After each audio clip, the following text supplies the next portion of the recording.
So Methexis, this exhibit at MOCAD for the Deep Space Residency, is really about a type of house that's really common throughout Detroit. And it's specifically balloon frame house. What we're looking at here is both an installation and a series of models. So the installation is using typical lumber that frames out the wall and the space behind us. And then the models themselves, the architectural models, are placed on a sort of a wall system, a sculptural wall system that's actually crafted out of foam. And the reason that I wanted to orient the models that way is really to give a sense of something like a landscape and a wall that could vacillate back and forth in scale. I wanted to get a sense of the scale of the city without dealing literally with neighborhoods.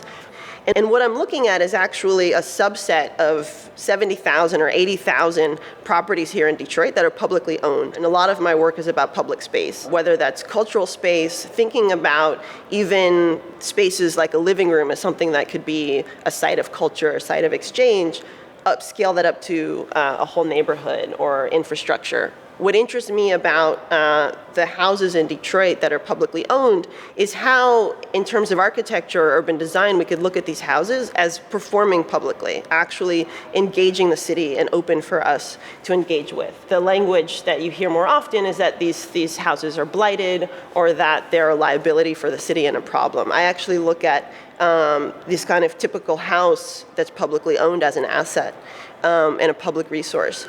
Methexis itself, the word means group sharing, participation. It's a kind of theater in Greek, but it also means uncountable. Methexis, it can be pronounced methectics, kind of like mathematics.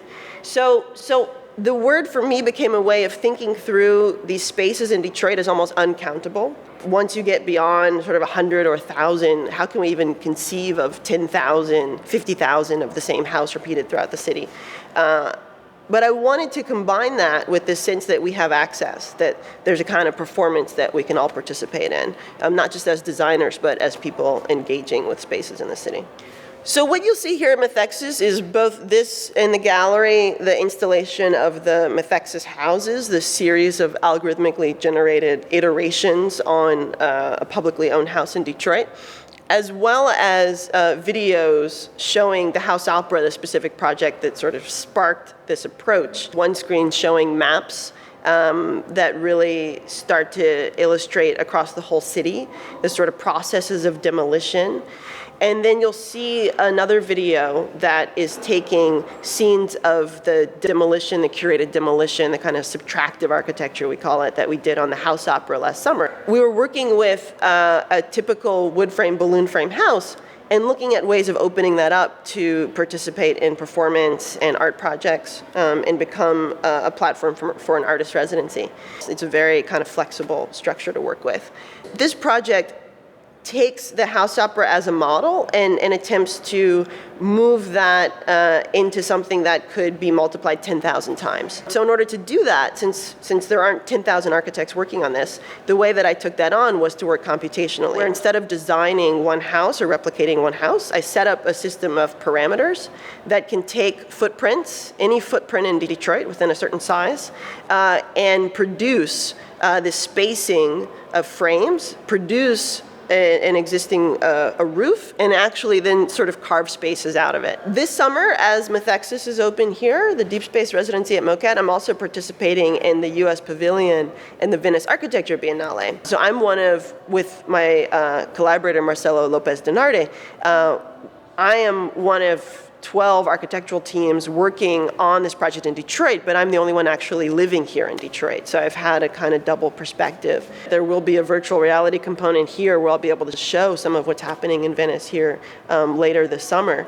But the project itself for Southwest Detroit, what we came up with was really to look at Mexican Town as part of a larger sort of ecosystem, industrial ecosystem of a connection between Canada and the United States. Rather than trying to draw a hard line between industry and residential, which doesn't work. It's kind of the old model, and you're left with this kind of gap.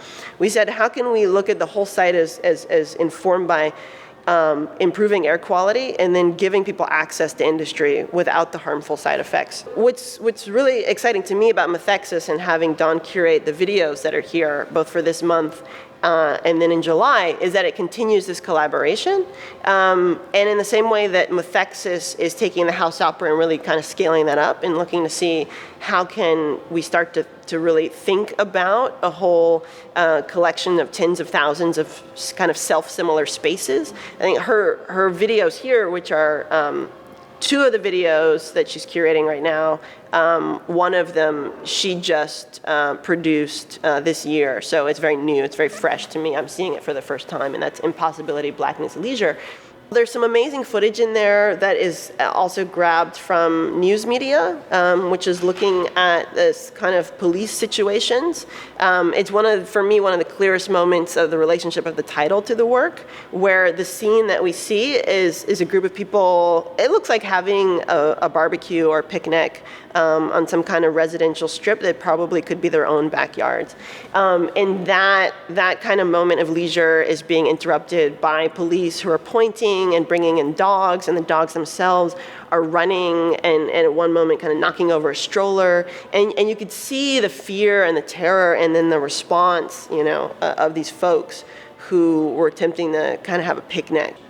Whether we're talking about Detroit as a majority black city, or whether we're talking about sort of problems of public and private, the kind of poetic dimension makes the distinction really kind of irrelevant. So that what we're talking about is the kind of access, who has access to what spaces, what forms of embodiment have access to what spaces, how do bodies even kind of perform leisure, perform play, and what are the spaces that enable that, and what are the kind of realms of discipline that intersect that.